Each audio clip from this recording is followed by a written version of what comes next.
जय माता दी। नमस्कार दोस्तों, स्वागत है आप सभी का हमारे YouTube चैनल लक्ष्मी शर्मा की कहानियां पर। प्यारे भक्तजनों, आज की वीडियो में आप सभी जानेंगे कि साल 2023 में उत्पन्ना एकादशी व्रत कब है। जानेंगे शुभ मुहूर्त, पूजन की विधि और इस दिन का महत्व। साल की 24 एकादशियों की तरह उत्पन्ना एकादशी श्री हरि विष्णु भगवान को समर्पित है। इस एकादशी के दिन व्रत करने से व्यक्ति की पिछले जन्म के पापों का नाश होता है और उसे मुक्ति मिलती है। इस दिन व्रत करने से श्री हरि विष्णु के साथ धन की देवी माँ लक्ष्मी भी प्रसन्न होती है। तो आइए प्रिय भक्तगणों, हम जानते हैं इस साल 2023 में मार्गशीर्ष उत्पन्ना एकादशी कब रखा जाएगा, क्या है इसकी विधि और क्या है मुहूर्त। उत्पन्ना एकादशी व्रत की शुभ मुहूर्त। उत्पन्ना एकादशी व्रत 8 दिसंबर 2023 दिन शुक्रवार को है। इस दिन देवी एकादशी का प्राकट्य हुआ था। पंचांग के अनुसार मार्गशीर्ष माह के कृष्ण पक्ष की एकादशी तिथि 8 दिसंबर 2023 को सुबह 5:06 पर शुरू होगी और 9 दिसंबर 2023 को सुबह 6:31 पर समाप्त होगी। उत्पन्ना एकादशी व्रत 8 दिसंबर को रखा जाएगा। श्री हरि की पूजा के लिए शुभ समय 8 दिसंबर सुबह 7:01 से सुबह 10:54 के बीच है। उत्पन्ना एकादशी व्रत पारण का समय। उत्पन्ना एकादशी व्रत पारण 9 दिसंबर 2023 को दिन शनिवार दोपहर 1:15 से दोपहर 3:20 पर किया जाएगा। इस दिन हरिवासर समाप्त होने का समय दोपहर 12:41 पर है। बता दें कि द्वादशी तिथि का पहला चौथाई समय हरिवासर कहा जाता है। व्रत का पारण हरिवासर में नहीं करना चाहिए, इसलिए व्रती को पारण के लिए इसके खत्म होने का इंतजार करना होता है। आइए प्रिय भक्तों, अब जानिए उत्पन्ना एकादशी व्रत की पूजन विधि। उत्पन्ना एकादशी के दिन सुबह जल्दी उठकर शुद्ध जल से स्नान करके व्रत का संकल्प लें। फिर धूप दीप नैवेद्य आदि 16 सामग्री से भगवान विष्णु की पूजा और रात को दीपदान करना चाहिए। इस एकादशी पर रात में भगवान विष्णु का भजन कीर्तन करें। इस व्रत में भगवान विष्णु को सिर्फ फलों का ही भोग लगाए। व्रत की समाप्ति पर श्री हरि विष्णु से अनजाने में हुई भूल या पाप के लिए क्षमा मांगे। अगले दिन यानी द्वादशी तिथि पर पुनः भगवान श्री कृष्ण की पूजा कर ब्राह्मण को भोजन कराना चाहिए। द्वादशी तिथि की सुबह ब्राह्मण या किसी गरीब को भोजन करवाकर उचित दान दक्षिणा देकर फिर अपने व्रत का पालन करें। प्यारे भक्तगणों, अब आप सभी जानेंगे कि उत्पन्ना एकादशी के दिन कौन सी गलतियां हमें नहीं करना चाहिए। उत्पन्ना एकादशी के दिन तामसिक आहार और व्यवहार से दूर रहना चाहिए। उत्पन्ना एकादशी के दिन अर्घ्य सिर्फ हल्दी मिले जल से ही दे। रोली या दूध का प्रयोग अर्घ्य में ना करें। सेहत ठीक ना है तो उपवास ना रखें, बस प्रक्रियाओं का पालन करें। उत्पन्ना एकादशी के दिन मिठाई का भोग लगाएं। इस दिन फलों का भोग न लगाएं। उत्पन्ना एकादशी व्रत की महत्व। धार्मिक मान्यता के अनुसार एकादशी की उत्पत्ति मार्गशीर्ष मास के कृष्ण पक्ष की 11वें दिन में हुई थी, जिसके कारण इस एकादशी का नाम उत्पन्ना एकादशी पड़ा। एकादशी भगवान विष्णु की साक्षात शक्ति है, जिन शक्ति ने उस असुर का वध किया है जिसे भगवान श्री जीत पाने में असमर्थ थे। इस दिन भगवान विष्णु के अंश से एक योग माया कन्या के रूप में प्रकट हुई थी, जिसका नाम एकादशी रखा गया। उत्पन्ना एकादशी भगवान विष्णु को समर्पित है। जो लोग इस शुभ दिन पर उपवास करते हैं उन्हें सभी पापों से छुटकारा मिल जाता है। इसके साथ ही श्री हरि के आशीर्वाद से उसके दुख दोष दरिद्रता दूर हो जाती है। धार्मिक मान्यता है कि उत्पन्ना एकादशी का व्रत करने वाले लोग सीधे बैकुंठ धाम में जाते हैं। तो आइए प्रिय भक्तगणों, अब आप सभी श्रवण करेंगे मार्गशीर्ष महीने की कृष्ण पक्ष की उत्पन्न एकादशी से जुड़ी संपूर्ण कथा एक साथ। हे लक्ष्मी नारायण, आपकी कथा कहने वाले, सुनने वाले, व्रत करने वाले, हुक्कारे भरने वाले सभी की मनोकामना को पूर्ण करना, सभी की कष्टों को दूर करना, सभी की परिवार की रक्षा करना। हमसे कथा कहने में कोई भूल हो तो उसे क्षमा करना। तो प्रिय भक्तजन सभी मिलकर बोले लक्ष्मी नारायण की जय। अब आइए श्रवण करें उत्पन्न एकादशी व्रत कथा। मार्गशीर्ष मास के कृष्ण पक्ष की एकादशी को भगवान विष्णु के शरीर से एक तेजस्वी कन्या के रूप में महादेवी एकादशी का प्रादुर्भाव हुआ था। यही कारण है कि मार्गशीर्ष मास के कृष्ण पक्ष की इस एकादशी को उत्पन्ना एकादशी कहा जाता है। आज के दिन भगवान विष्णु के 16 कला निधान पूर्ण अवतार भगवान कृष्ण की पूजा की जाती है। भगवान कृष्ण की पूजा में नैवेद्य के रूप में केवल फल ही अर्पित किए जाते हैं। फलहार में भी आप फलों का ही भोजन करें, कद्दू अथवा मावे की मिठाई का प्रयोग ना करें। सूत जी बोले, हे मुनियो, विधि सहित इस एकादशी का महात्म्य को भगवान श्री कृष्ण ने कहा था। भक्तजन ही इस व्रत को प्रेम पूर्वक सुनते हैं और इस लोक में अनेकों सुखों को भोगकर अंत में विष्णु पद को प्राप्त करते हैं। सूत जी ने कहा, हे प्रभु, इस एकादशी व्रत का महात्म्य क्या है? इस व्रत को करने से क्या पुण्य मिलता है और उसकी विधि क्या है? सो आप मुझसे कहिए।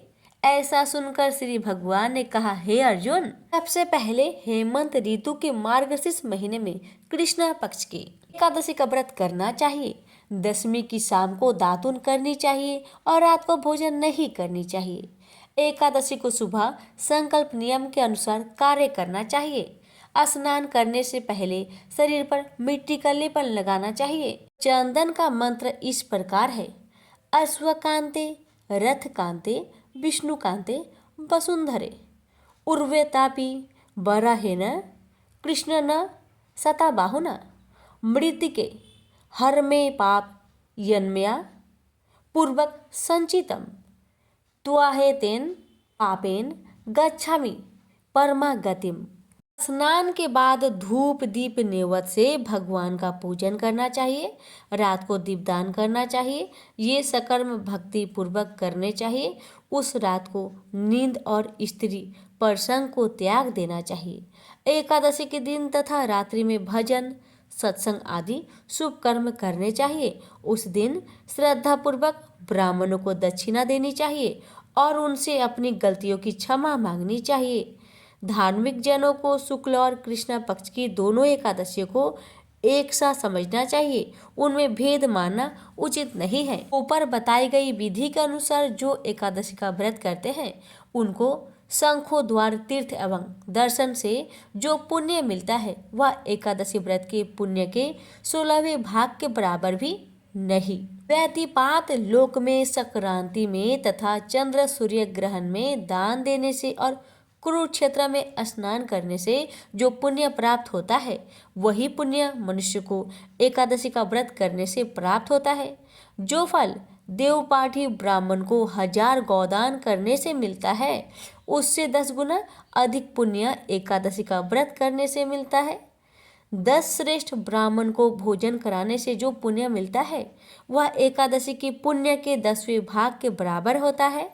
निर्जल व्रत करने का आधा फल एक बार भोजन करने के बराबर होता है।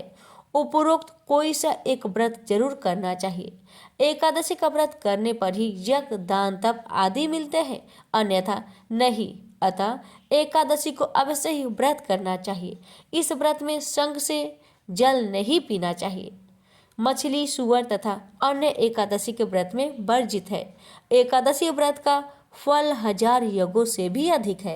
ऐसा सुनकर अर्जुन ने कहा, भगवान, आपने इस एकादशी की पुण्य को अनेक तीर्थों से श्रेष्ठ तथा पवित्र क्यों बतलाया है? सो सब आप विस्तार पूर्वक कहिए। भगवान बोले, हे अर्जुन, सतयुग में महाभयंकर दैत्य हुआ था। उसका नाम मूर था। उस दैत्य ने इंद्र आदि देवताओं पर विजय प्राप्त कर लिया था। उनके स्थान से उन्हें हटा दिया था। तब ये देवेंद्र ने महादेव जी से प्रार्थना की कि हे शिव शंकर, हम सब देवता मूल दैत्य के अत्याचार से दुखित हो मृत्यु लोक में अपना जीवन व्यतीत कर रहे हैं। अन्य देवताओं की हालत का तो मैं वर्णन नहीं कर सकता। आप कृपा कर इस महान दुख से छूटने का उपाय बताइए। शंकर जी बोले, हे देवेंद्र, अतः विष्णु भगवान के पास जाइए। इंद्र तथा अन्य देवता महादेव जी के वचन सुनकर क्षीर सागर गए। यहाँ पर भगवान विष्णु शेष शैया पर शयन कर रहे थे। भगवान को शयन करते देखकर देवताओं सहित इंद्र ने स्तुति की, हे देवताओं के देव, आप स्तुति करने योग्य हैं, आपको बारंबार प्रणाम है। हे दैत्यों के संहारक, हे मधुसूदन, आप हमारी रक्षा करें। हे जगन्नाथ, समस्त देव दैत्य से भयभीत होकर हम आपकी शरण में आए हैं। इस समय दैत्यों ने हमें स्वर्ग से निकाल दिया है और हम सब देवता पृथ्वी पर विचरण कर रहे हैं। अब आप ही हमारी रक्षा कीजिए, रक्षा कीजिए। देवताओं के द्वारा करुणापूर्ण वाणी को सुनकर श्री विष्णु भगवान बोले, हे देवताओं, यह कौन सा दैत्य है जिसने देवताओं को जीत लिया है? भगवान के उस अमृत रूपी वचनों को सुनकर इंद्र बोला, हे भगवान, प्राचीन समय में नारी जंग नामक एक दैत्य था। उस दैत्य की ब्रह्म में वंश उत्पत्ति हुई थी। उसी दैत्य के लड़के का नाम मूर है। उसकी राजधानी चंद्रावती है। उस चंद्रावती नगरी में वह मूर नामक दैत्य निवास करता है, जिसने अपने बल से समस्त विश्व को जीत लिया है और सब देवताओं को देवलोक से निकाल इंद्र, अग्नि, यम, वरुण, चंद्रमा, सूर्य आदि लोकपाल बनाए हैं। वह स्वयं सूर्य बनकर पृथ्वी को तपाता है और स्वयं मेघ बनकर जल की वर्षा करता है। अतः आप उस बलशाली भयानक दैत्य को मारकर देवताओं की रक्षा करें। इंद्र के ऐसे वचन सुनकर श्री विष्णु भगवान बोले, देवताओं, मैं तुम्हारे शत्रुओं का शीघ्र ही संहार करूंगा। अब आप उस चंद्रावती नगरी को जाइए। इस प्रकार भगवान विष्णु देवताओं के साथ चल दिए। उस समय दैत्यपति मूर अनेकों दैत्य के साथ युद्ध भूमि में गरज रहा था। युद्ध प्रारंभ होने पर असंख्य दानव अनेकों अस्त्रों शस्त्रों को धारण कर देवताओं से युद्ध करने लगे, परंतु देवताओं दैत्य के आगे एक क्षण भी ना ठहर सके। तब भगवान विष्णु भी युद्ध भूमि में आ गए। तब दैत्य ने भगवान विष्णु को युद्ध भूमि में देखा तो उन पर अस्त्रों शस्त्रों से प्रहार करने लगे। भगवान भी चक्र और गदा से उनके अस्त्र शस्त्रों को नष्ट करने लगे। इस युद्ध में अनेक दानव सदैव के लिए सो गए, परंतु दैत्यों का राजा मूर भगवान के साथ निश्चल भाव से युद्ध करता रहा। भगवान विष्णु मूर को मारने के लिए जिन जिन शस्त्रों का प्रयोग करते हैं, सब उनके तेज से नष्ट होकर उस पर पुष्पों के समान गिरने लगे। अनेक अस्त्रों शस्त्रों का प्रयोग करने पर भी भगवान उनको न जीत सके। वह वापस में मल्ल युद्ध करने लगे। भगवान विष्णु उस दैत्य से देवताओं के लिए सहस्त्र वर्ष तक युद्ध करते रहे, परंतु उस दैत्य को न जीत सके। अंत में विष्णु शांत होकर विश्राम करने की इच्छा से बद्रिका आश्रम चले गए। उस समय 38 कोस लंबी एक द्वार वाली हेमवती नाम की एक गुफा में शयन करने की इच्छा से भगवान घुसे। हे अर्जुन, अतः मैंने उस गुफा में शयन किया। वह दैत्य भी मेरे पीछे पीछे चला आया। मुझको शयन करता देख भागने को तैयार हो गया। वह दैत्य सोचने लगा कि यह मैं आज अपने चिर शत्रु को मारकर सदैव के लिए निष्ठक हो जाऊंगा। उसी समय मेरी देह से एक अत्यंत सुंदर कन्या दिव्य वस्त्र धारण करके उत्पन्न हुई और दैत्य के सामने आकर युद्ध करने लगी। तब वह दैत्य आश्चर्य के साथ सोचने लगा कि यह ऐसी बलवान कन्या कहाँ से उत्पन्न हुई। वह दैत्य उस कन्या से लगातार युद्ध करता रहा।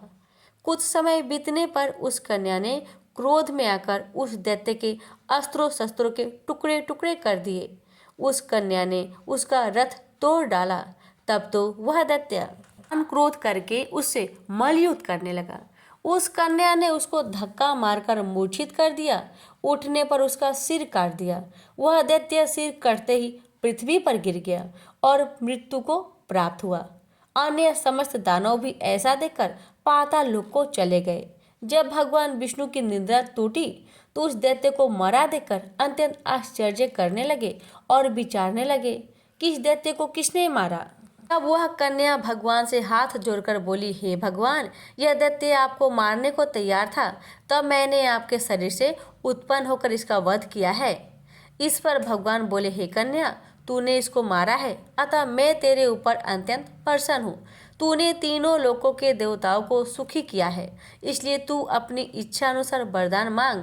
कन्या बोली, हे भगवान, मुझे यह वरदान दीजिए कि जो मेरा व्रत करे उसके समस्त पाप नष्ट हो जाए और अंत में स्वर्गलोक को जाए, और मेरे व्रत का आधा फल रात्रि को मिले और उसका आधा फल एक समय भोजन करने वाले को मिले। जो मनुष्य भक्ति पूर्वक मेरा व्रत करे वो निश्चय ही विष्णु लोक को प्राप्त करे। कृपा करके मुझे ऐसा ही वरदान दीजिए। जो मनुष्य मेरे दिन तथा रात्रि को एक बार भोजन करे वे धन्य धान्य से भरपूर रहे। इस पर भगवान विष्णु उस कन्या से बोले, हे कल्याणी, ऐसा ही होगा। मेरे और तेरे भक्त एक ही होंगे और अंत में संसार में प्रसिद्धि को प्राप्त होकर मेरे लोक को प्राप्त करेंगे। हे कन्या, तू एकादशी को पैदा हुई है, इसलिए तेरा नाम भी एकादशी हुआ। जो मनुष्य तेरे दिन व्रत करेंगे उसके समस्त पाप जड़ से नष्ट हो जाएंगे और अंत में मुक्ति को प्राप्त करेंगे। तू मेरे लिए अब तीज, आठे, नौमी और 14 से भी अधिक प्रिय है। तेरा व्रत का फल सब तीर्थों के फल से महान होगा। यह मेरा कथन सत्य है। ऐसा कहकर भगवान उसी स्थान पर अंतर्ध्यान हो गए। एकादशी भी भगवान के उत्तम वचनों को सुनकर प्रसन्न हुई। भगवान बोले, हे अर्जुन, सब तीर्थों दोनों व्रतों के फल से एकादशी व्रत का फल सर्वश्रेष्ठ है। मैं एकादशी व्रत करने वाले मनुष्य के शत्रुओं को नष्ट कर देता हूँ और उन्हें मोक्ष देता हूँ। उन मनुष्य के विघ्नों को मैं स्वयं ही नष्ट कर देता हूँ। हे अर्जुन, यह मैंने तुमसे एकादशी की उत्पत्ति के बारे में बताया। एकादशी व्रत समस्त पापों का नष्ट करने वाला है और सिद्धि को देने वाला है। उत्तम मनुष्य को दोनों पक्षों की एकादशी को समान समझना चाहिए। उनसे भेदभाव मानना उचित नहीं है। जो मनुष्य एकादशी महात्म्य को श्रवण व पठन करते हैं उनको अश्वमेध यज्ञ का फल मिलता है। तो प्रेम से बोलिए, विष्णु भगवान की जय, लक्ष्मी माता की जय, एकादशी माता की जय। प्रिय भक्तजनों, अब आप श्रवण करेंगे 11 माता की व्रत कथा। सच्चिदानंद स्वरूप भगवान श्री कृष्ण को हम नमस्कार करते हैं, जो जगत की उत्पत्ति, स्थिति और विनाश के हेतु तथा आध्यात्मिक, आदि देविक और आधि भौतिक तीनों प्रकार के तापों का नाश करने वाले हैं। जिस समय श्री सुखदेव जी का यज्ञोपवीत संस्कार भी नहीं हुआ था तथा लौकिक वैदिक कर्म के अनुष्ठान का अवसर भी नहीं आया था, तभी उन्हें अकेले ही संन्यास लेने के लिए घर से जाते देखकर उनके पिता व्यास जी विरह से कतार होकर पुकारने लगे, बेटा बेटा, तुम कहाँ जा रहे हो। उस समय वृक्षों ने तन्मय होने के कारण श्री सुखदेव जी की ओर से उत्तर दिया था, ऐसे सर्वभूत हृदय स्वरूप श्री सुखदेव मुनि को मैं नमस्कार करता हूँ। एक बार भगवत कथा मृतिका रसास्वादन करने में कुशल मुनिवर शौनक जी ने नैमिषारण्य क्षेत्र में विराजमान महामती सूत जी को नमस्कार करके उनसे पूछा। शौनक जी बोले, सूत जी, आपका ज्ञान ज्ञान अंधकार को नष्ट करने के लिए करोड़ों सूर्य के समान है। आप हमारे कानों के लिए रसायन अमृत स्वरूप सार गर्भित कथा कहिए। भक्ति, ज्ञान और वैराग्य से प्राप्त होने वाले महान विवेक की वृद्धि किस प्रकार होती है तथा वैष्णव लोग किस तरह इस माया मोह से अपना पीछा छुड़ाते हैं। इस घोर कली काल में जीव प्राय आसुरी स्वभाव के हो गए हैं। विविध कलेशों से आक्रांत इन जीवों को शुद्ध बनाने का सर्वश्रेष्ठ उपाय क्या है। सूत जी, आप हमें कोई ऐसा शाश्वत साधन बताइए वो सबसे अधिक कल्याणकारी तथा पवित्र करने वालों में भी पवित्र हो तथा जो भगवान श्री कृष्ण की प्राप्ति करा दे। चिंतामणि केवल लौकिक सुख दे सकती है और कल्प वृक्ष अधिक से अधिक स्वर्गीय संपत्ति दे सकता है, परंतु गुरुदेव प्रसन्न होकर भगवान का योगी दुर्लभ नित्य बैकुंठ धाम को देते हैं। सूत जी ने कहा, शौनक जी, तुम्हारे हृदय में भगवान प्रेम है, इसलिए मैं विचार करके तुम्हें संपूर्ण सिद्धांतों का निष्कर्ष सुनाता हूँ, जो जन्म मृत्यु के भय का नाश कर देता है, जो भक्ति के प्रवाह को बढ़ाता है और भगवान श्री कृष्ण की प्रसन्नता का प्रधान कारण है। जो तुम्हें वह साधन बतलाता हूँ उसे सावधान होकर सुनो। श्री सुखदेव जी कलयुग में जीवों के काल रूपी संपर्क के मुख का ग्रास होने के त्रास का आत्यानिक नाश करने के लिए श्रीमद् भागवत शास्त्र का प्रवचन किया। मन की शुद्धि के लिए इससे बढ़कर कोई साधन नहीं है। जब मनुष्य के जन्म जन्मांतर का पुण्य उदय होता है तभी उसे इस भागवत शास्त्र की प्राप्ति होती है। जब सुखदेव जी राजा परीक्षित को यह कथा सुनाने के लिए सभा में विराजमान हुए तब देवता लोग उनके पास अमृत का कलश लेकर आए। देवता अपना काम बनाने में बड़े कुशल होते हैं, अतः ये भी सबने सुखदेव मुनि को नमस्कार करके कहा, आप यह अमृत लेकर बदले में हमें कथामृत का दान कीजिए। इस प्रकार परस्पर विनयमय हो जाने पर राजा परीक्षित अमृत का पान करें और हम सब श्रीमद् भागवत रूप अमृत का पान करेंगे। इस संसार में कहाँ काच और कहाँ महामूल्य मणि तथा कहाँ सुधा और कहाँ कथा। श्री सुखदेव जी ने यह सोचकर उस समय देवताओं की हंसी उड़ा दी। उन्हें भक्ति शून्य कथा का अनधिकारी जानकर कथामृत का दान नहीं किया। इस प्रकार यह श्रीमद् भागवत कथा की देवताओं को भी दुर्लभ है। पूर्व काल में श्री भागवत के श्रवण से ही राजा परीक्षित की मुक्ति देखकर ब्रह्मा जी भी बड़ा आश्चर्य हुआ था। उन्होंने सत्य लोक में तराजू बांधकर सब साधनों को तौला। अन्य सभी साधन तोलने में हल्के पड़ गए। अपने महत्व के कारण भगवत ही सबसे भारी रहा। यह देखकर सभी ऋषियों को बड़ा विस्मय हुआ। उन्होंने कलयुग में इस भागवत ध्रुव भागवत शास्त्र को ही पढ़ने सुनने से तत्काल मोक्ष देने वाला निश्चय किया। सप्ताह विधि से श्रवण करने पर यह निश्चय भक्ति प्रदान करता है। पूर्व काल में इसे दयापरायण सनकादि ने देवऋषि नारद को सुनाया था। यद्यपि देवऋषि ने पहले ब्रह्मा जी के मुख से इसे श्रवण कर लिया था, तथापि सप्ताह श्रवण की विधि तो उन्हें सनकादि ने ही बताई थी। शौनक जी ने पूछा, संसारिक परम पंचे मुक्त एवं विचरणशील नारद जी का सनकादि के साथ संयोग कहाँ हुआ और विधि विधान के श्रवण में उनकी प्राप्ति कैसे हुई?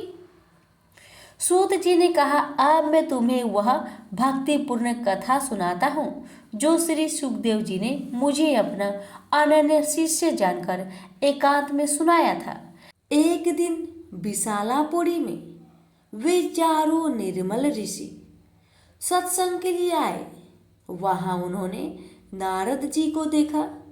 सनकादि ने पूछा, ब्राह्मण, आपका मुख उदास क्यों हो रहा है? आप चिंतातुर कैसे हैं?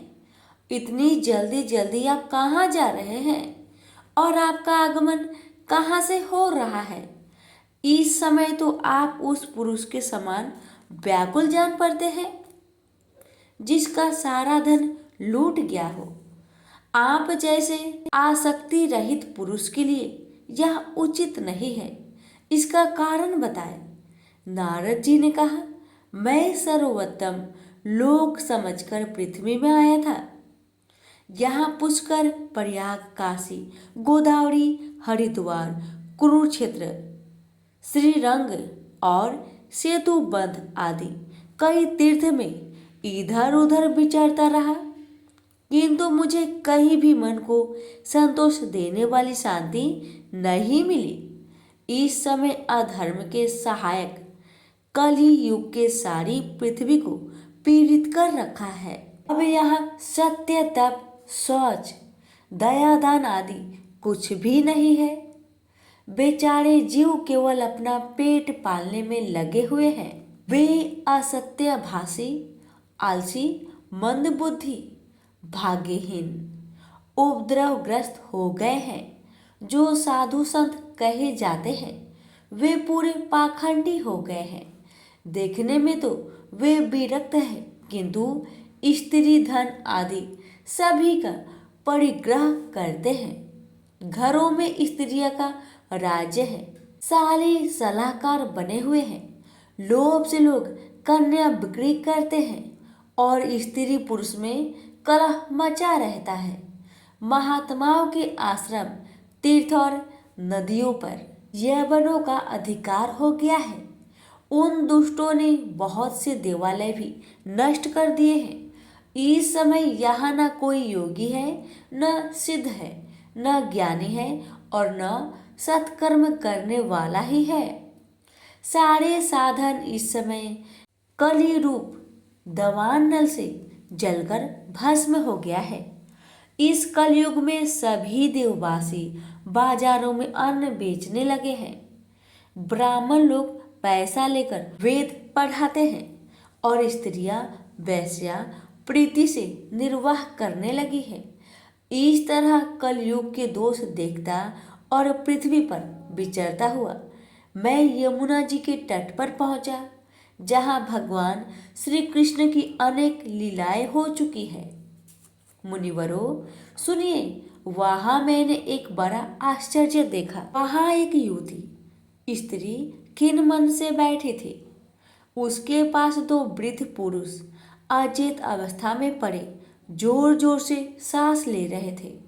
वह तरुणी उनकी सेवा करती हुई कभी उन्हें चेत कराने का प्रयत्न करती और कभी उनके आगे रोने लगती थी।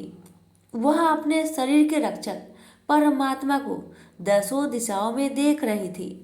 उसके चारों ओर सैकड़ों स्त्रियां उसे पंखा झल रही थी और बार बार समझाती जाती थी।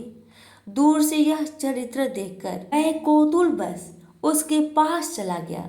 मुझे देखकर वह युवती खड़ी हो गई और बड़े व्याकुल होकर कहने लगी।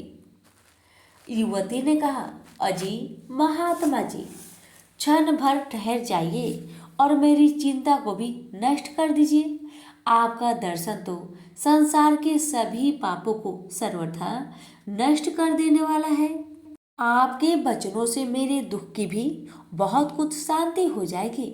मनुष्य का जब बड़ा भाग्य होता है तभी आपके दर्शन हुआ करते हैं। नारद जी कहते हैं, तब मैंने उस स्त्री से पूछा, देवी तुम कौन हो? ये दोनों पुरुष तुम्हारे क्या होते हैं और तुम्हारे पास ये कमल नयनी देवियाँ कौन है? तुम हमें विस्तार से अपने दुख का कारण बताओ। युवती ने कहा, मेरा नाम भक्ति है। ये ज्ञान और वैराग्य नामक मेरे पुत्र हैं। समय के फेर से ही ये ऐसे जर्जर हो गए हैं। ये देवियाँ गंगा जी आदि नदियाँ हैं। ये सब मेरी सेवा करने के लिए ही यहाँ आई है। इस प्रकार साक्षात देवियों के द्वारा सेवित होने पर भी मुझे सुख शांति नहीं है। तपोधन, अब ध्यान देकर मेरा वृत्तांत सुनिए। मेरी कथा वैसे तो प्रसिद्ध है, फिर भी उसे सुनकर आप मुझे शांति प्रदान करें। मैं द्रविड़ देश में उत्पन्न हुई, कर्नाटक में पढ़ी, कहीं कहीं महाराष्ट्र में सम्मानित हुई, किंतु गुजरात में मुझको बुढ़ापे ने आ घेरा। वहाँ घोर कलयुग के प्रभाव से पाखंडियों ने मुझे अंग भंग कर दिया। चिरकाल तक यह अवस्था रहने के कारण मैं अपने पुत्रों के साथ दुर्बल और निस्तेज हो गई। अब जब से मैं वृंदावन आई तब से पुनः परम सुंदरी रूपवती नवयुवती हो गई हूँ। किंतु सामने पड़े हुए ये दोनों मेरे पुत्र थके मंदे दुखी हो रहे हैं। अब मैं यह स्थान छोड़कर अन्यत्र जाना चाहती हूँ। ये दोनों बूढ़े हो गए हैं, इसी दुख में मैं दुखी हूँ। मैं तरुणी क्यों और ये दोनों मेरे पुत्र बूढ़े क्यों? हम तीनों साथ साथ रहने वाले हैं, फिर यह विपरीतता क्यों? होने तो यह चाहिए कि माता बूढ़ी हो और पुत्र तरुण। इसमें आश्चर्यचकित चित्त से अपनी इस अवस्था पर शोक करती हूँ। आप परम बुद्धिमान एवं योगानिधि है, इसका क्या कारण हो सकता है बताइए। नारद जी ने कहा, साध्वी, मैं अपने हृदय में ज्ञान दृष्टि से तुम्हारे संपूर्ण दुख का कारण देखता हूँ। तुम्हें विषाद नहीं करना चाहिए। श्री हरि तुम्हारा कल्याण करे। सूत जी कहते हैं, मुनिवर, नारद जी एक क्षण में ही उसका कारण जानकर कहा, देवी सावधान होकर सुनो, यह दारुण कलयुग है। इसी से इस समय सदाचार, योग मार्ग और तप आदि सभी लुप्त हो गए हैं। लोग सठता और दुष्कर्म में लगकर आघासुर बन रहे हैं।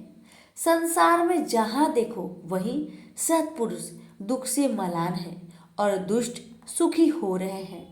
इस समय जिस बुद्धिमान पुरुष का धैर्य बना रहे वही बड़ा ज्ञानी या पंडित है।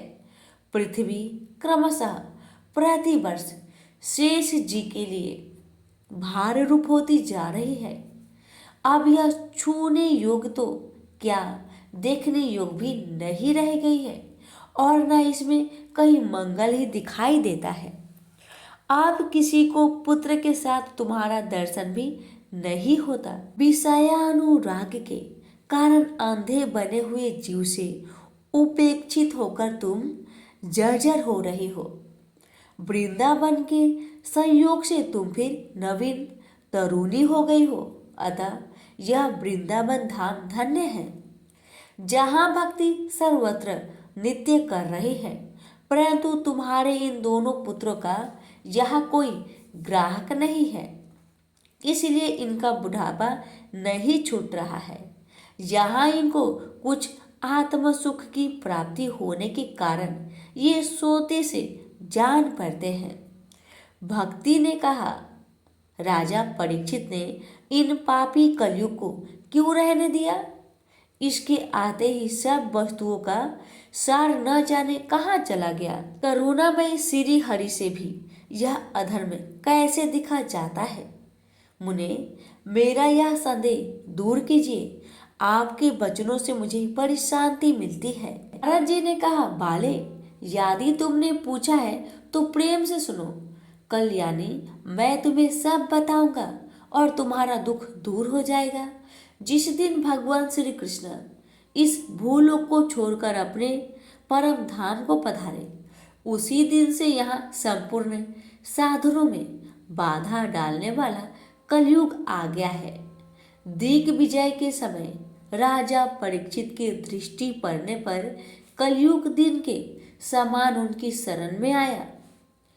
भ्रम के समान सारग्राही राजा ने यह निश्चय किया कि इसका वध मुझे नहीं करना चाहिए, क्योंकि जो फल तपस्या, योग एवं समाधि से भी नहीं मिलता, कलयुग में वही फल श्री हरि कीर्तन से ही भली भांति मिल जाता है।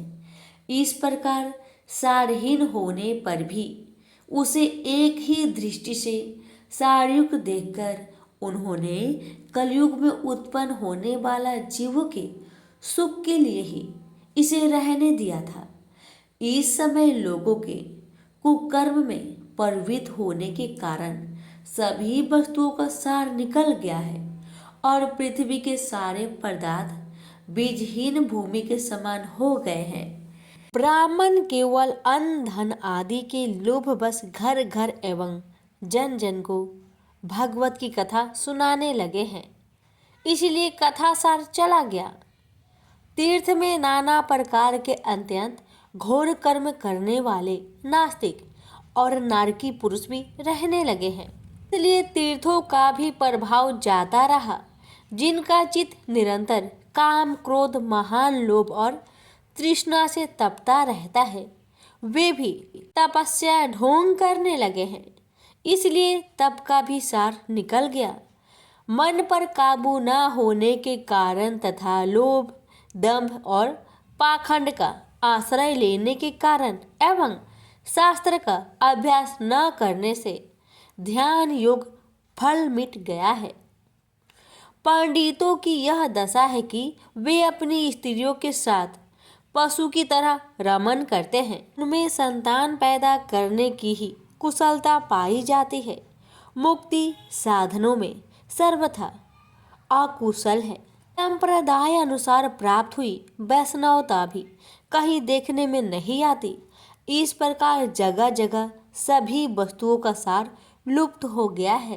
यह तो इस युग का स्वभाव है, इसमें किसी का दोष नहीं है। इसी से पुंडरीकाक्ष भगवान बहुत समीप रहते हुए भी यह सब सह रहे हैं।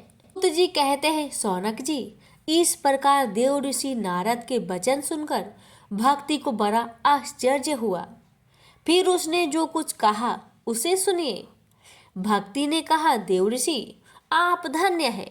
मेरा बड़ा सौभाग्य था जो आपका समागम हुआ। संसार में साधुओं का दर्शन ही समस्त सिद्धियों का परम कारण है। आपका केवल एक बार का उपदेश धारण करके अयाधु कुमार प्रहलाद ने माया पर विजय प्राप्त कर ली थी। ध्रुव ने भी आपकी कृपा से ही ध्रुव पद प्राप्त किया था। आप सर्व मंगलमयी और साक्षात श्री ब्रह्मा जी के पुत्र हैं।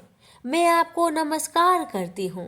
प्रेम से बोलिए लक्ष्मी नारायण की जय। बहुत समय पहले की बात है। बनारस के गांव में एक बड़े धनवान सेठ रहते थे। वह विष्णु भगवान के परम भक्त थे और हमेशा सच बोला करते थे। एक बार जब भगवान सेठ की प्रशंसा कर रहे थे, तभी माँ लक्ष्मी ने कहा, स्वामी, आप इस सेठ की इतनी प्रशंसा क्यों क्या करते हैं? क्यों ना आज उसकी परीक्षा ली जाए और जाना जाए कि क्या वह सचमुच इसके लायक है या नहीं। भगवान बोले, ठीक है देवी, जैसी आपकी इच्छा। विष्णु भगवान ने लक्ष्मी जी से कहा कि अभी सेठ गहरी निद्रा में है, आप उसके सपने में जाए और उसकी परीक्षा ले लीजिए। अगले ही क्षण सेठ जी को सपना आया। सपने में धन की देवी लक्ष्मी उनके सामने आई और बोली, हे मनुष्य, मैं धन की देवी धात्री लक्ष्मी हूँ। सेठ जी को अपनी आंखों पर यकीन नहीं हुआ और वो बोले, हे माता, आपने साक्षात अपने दर्शन देकर मेरा जीवन धन्य कर दिया है। बताइए, मैं आपकी क्या सेवा कर सकता हूँ? माता ने कहा, कुछ नहीं, मैं तो बस इतना बताने आई हूँ कि मेरा स्वभाव चंचल है और बरसों से तुम्हारे भवन में निवास करते करते मैं ऊब चुकी हूँ और यहाँ से जा रही हूँ। सेठ जी बोले, मेरा आपसे निवेदन है कि आप यहीं रहे, किंतु अगर आपको यहाँ अच्छा नहीं लग रहा है तो मैं आपको भला कैसे रोक सकता हूँ। आप अपनी इच्छा अनुसार जहाँ चाहें वहाँ जा सकती हैं। इतना कहते ही माँ लक्ष्मी सेठ के घर से चली गई। थोड़ी देर बाद वे रूप को बदलकर पुनः सेठ के स्वप्न में यश के रूप में आई और बोली, सेठ, मुझे पहचान रहे हो? सेठ ने कहा, नहीं महोदय, आपको मैंने नहीं पहचाना। भेष रूपी लक्ष्मी माता ने कहा, मैं यश हूँ, मैं ही तेरी कीर्ति और प्रसिद्धि का कारण हूँ। लेकिन अब मैं तुम्हारे साथ रहना नहीं चाहता क्योंकि माँ लक्ष्मी यहाँ से चली गई है, अतः मेरा भी यहाँ कोई काम नहीं। सेठ ने कहा, ठीक है, यदि आप भी जाना चाहते हैं तो वही सही। सेठ जी अभी भी स्वप्न में ही थे और उन्होंने देखा कि वह दरिद्र हो गए हैं और धीरे धीरे उनके सारे रिश्तेदार व मित्र भी उनसे दूर हो गए हैं। यहाँ तक कि जो लोग उनका गुणगान किया करते थे वो भी आज उनकी बुराई कर रहे हैं। कुछ और समय बीतने पर माँ लक्ष्मी धर्म का रूप धारण करके पुनः सेठ के सपने में आई और बोली, मैं धर्म हूँ। माँ लक्ष्मी और यश के जाने के बाद भी इस दरिद्रता में तुम्हारा साथ नहीं दे सकता। मैं जा रहा हूँ। जैसा आपकी इच्छा, सेठ ने उत्तर दिया और धर्म भी वहां से चला गया। कुछ और समय बीत जाने पर माँ लक्ष्मी सत्य के रूप में स्वप्न में प्रकट हुई और बोली, मैं सत्य हूँ। लक्ष्मी, यश और धर्म के जाने के बाद अब मैं भी यहाँ से जाना चाहती हूँ। ऐसा सुन सेठ जी ने तुरंत सत्य के पांव पकड़ लिए और बोले, हे महाराज, मैं आपको नहीं जाने दूंगा। भले ही सब मेरा साथ छोड़ दे, मुझे त्याग दे, पर कृपया आप ऐसा मत करिए। सत्य के बिना मैं एक क्षण नहीं रह सकता। यदि आप चले जाएंगे तो मैं तत्काल ही अपना प्राण त्याग दूंगा। लेकिन तुमने बाकी तीनों को बड़ी आसानी से जाने दिया, उन्हें क्यों नहीं रोका? सत्य ने प्रश्न किया। सेठ जी बोले, मेरे लिए वे तीनों भी बहुत महत्व रखते हैं, लेकिन उन तीनों के बिना भी मैं भगवान का नाम का जाप करते करते उद्देश्यपूर्ण जीवन जी सकता हूँ। परंतु यदि आप चले गए तो मेरा जीवन में झूठ प्रवेश कर जाएगा और वाणी अशुद्ध हो जाएगी। भला ऐसी वाणी से मैं अपने भगवान की वंदना कैसे कर सकूंगा? मैं तो किसी भी कीमत पर आपके बिना नहीं रह सकता। सेठ जी के उत्तर सुन सत्य बहुत प्रसन्न हुआ और उसने कहा, तुम्हारी अटूट भक्ति ने मुझे यहाँ रुकने पर विवश कर दिया और अब मैं यहाँ से कहीं नहीं जाऊंगा। और ऐसा कहते हुए सत्य अंतर्ध्यान हो गया। सेठ जी अभी भी निद्रा में थे। थोड़ी देर बाद स्वप्न में धर्म वापस आया और बोला, मैं अब तुम्हारे पास ही रहूंगा क्योंकि यहाँ सत्य का निवास है। सेठ जी ने प्रसन्नतापूर्वक धर्म का स्वागत किया। उसके तुरंत बाद यश भी लौट आया और बोला, जहाँ सत्य और धर्म है वहाँ यश स्वतः ही आ जाता है, इसलिए अब मैं भी तुम्हारे साथ ही रहूंगा। सेठ जी ने यश की भी आवभगत की और अंत में माँ लक्ष्मी आई। उन्हें देखते ही सेठ जी नतमस्तक होकर बोले, हे देवी, क्या आप भी पुनः मुझ पर कृपा करेंगी? अवश्य, जहाँ सत्य, धर्म और यश हो वहाँ मेरा वास निश्चित है, माँ लक्ष्मी ने उत्तर दिया। यह सुनते ही सेठ जी की नींद खुल गई। उन्हें यह सब स्वप्न लगा, पर वास्तविकता में वह एक कड़ी परीक्षा से उत्तीर्ण होकर निकले थे। मेरे प्यारे दोस्तों, हमें भी हमेशा याद रखना चाहिए कि जहाँ सत्य का निवास होता है वहाँ यश, धर्म और लक्ष्मी का निवास स्वतः ही हो जाता है। सत्य है तो सिद्धि, प्रसिद्धि और समृद्धि है। प्रेम से बोलिए लक्ष्मी नारायण की जय। एक बार की बात है कि भगवान गणेश एक बार छोटे बालक का रूप धरकर पृथ्वी पर गए और वहां उन्होंने सोचा कि मैं लोगों का परीक्षा लूंगा, इस धरती पर कुछ धर्म कर्म है भी या नहीं। भगवान गणेश अपने दोनों हाथों में एक एक छोटी चम्मच पकड़कर एक चम्मच में चावल और एक चम्मच में दूध लेकर गांव के सभी घरों में बारी बारी जाकर एक ही बात कह रहे थे कि कोई मेरे लिए खीर बना दो, कि कोई मेरे लिए खीर बना दो। लोग उसकी बात सुनकर उनका मजाक उड़ाते थे। सब गांव वाले उनसे कहते कि ए बुद्धू बालक, क्या कभी एक चम्मच चावल और एक चम्मच दूध से खीर बना है जो तुम घर घर घूमकर चिल्ला रहे हो कि मेरे लिए कोई खीर बना दो, कि मेरे लिए कोई खीर बना दो। ऐसा कह कहकर गांव वाले भेष रूपी गणेश जी का मजाक उड़ा रहे थे।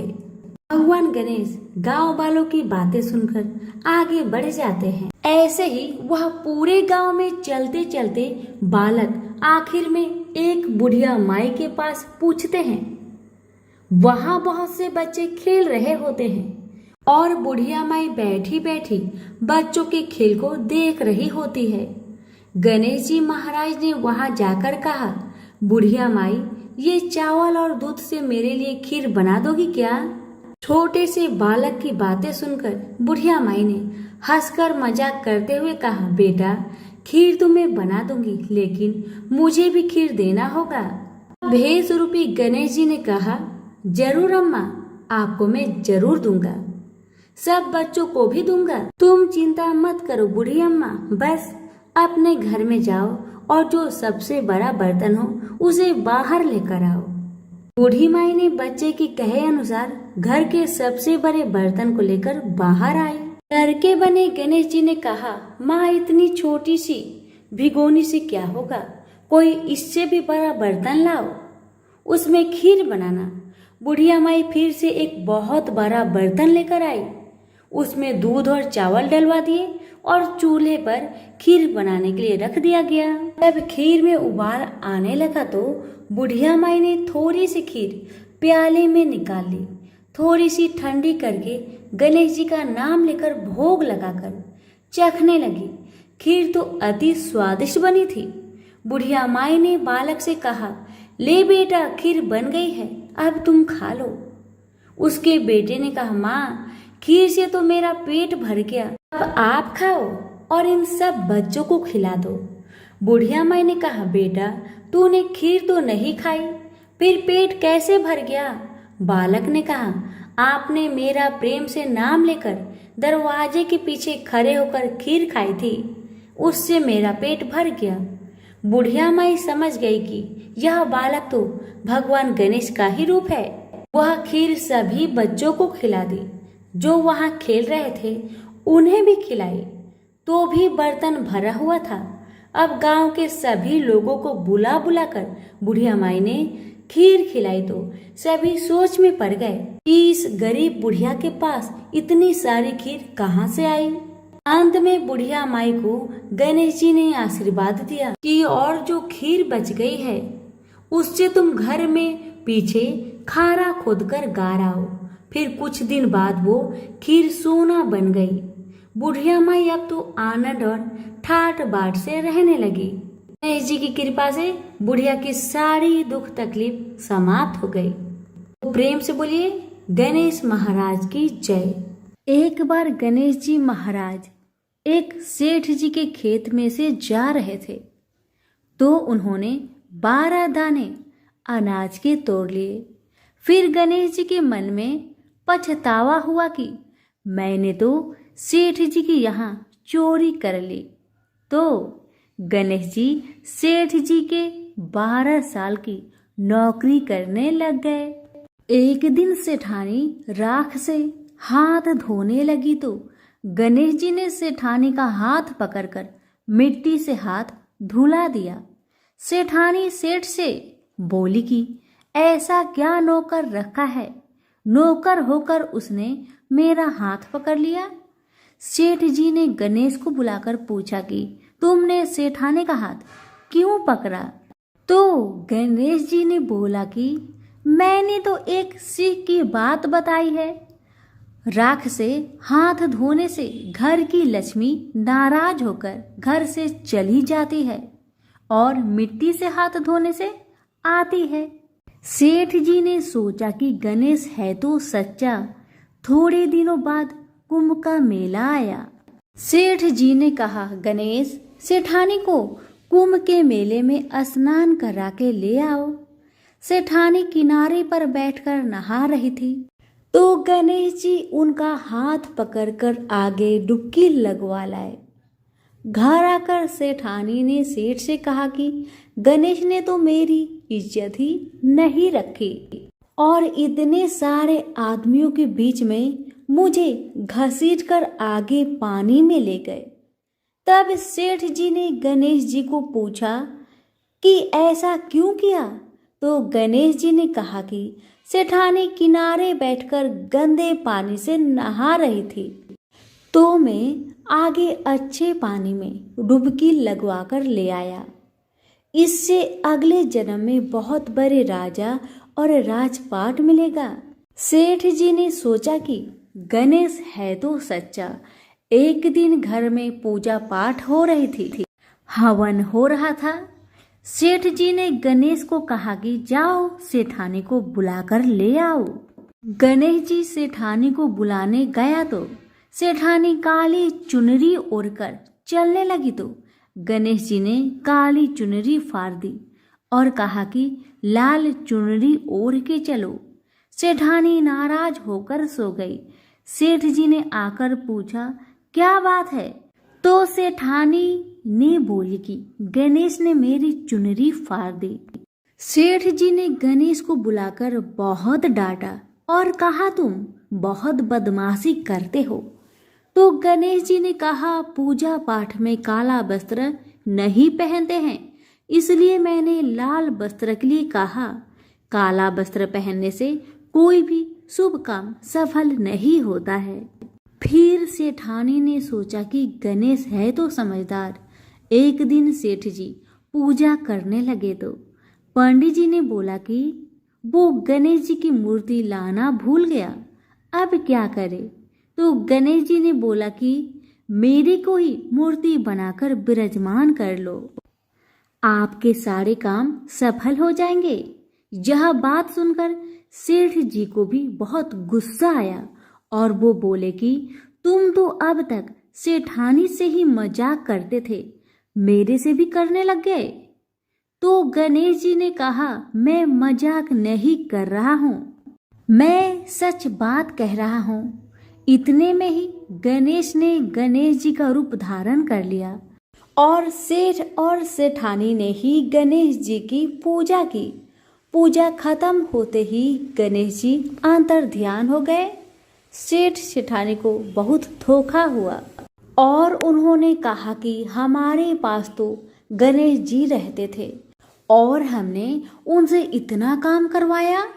तो गणेश जी ने सपने में आकर सेठ जी को कहा कि आपके खेत से मैं 12 अनाज के दाने तोड़ लिया था, उसी का दोष उतारने के लिए मैंने आपके यहाँ काम किया था।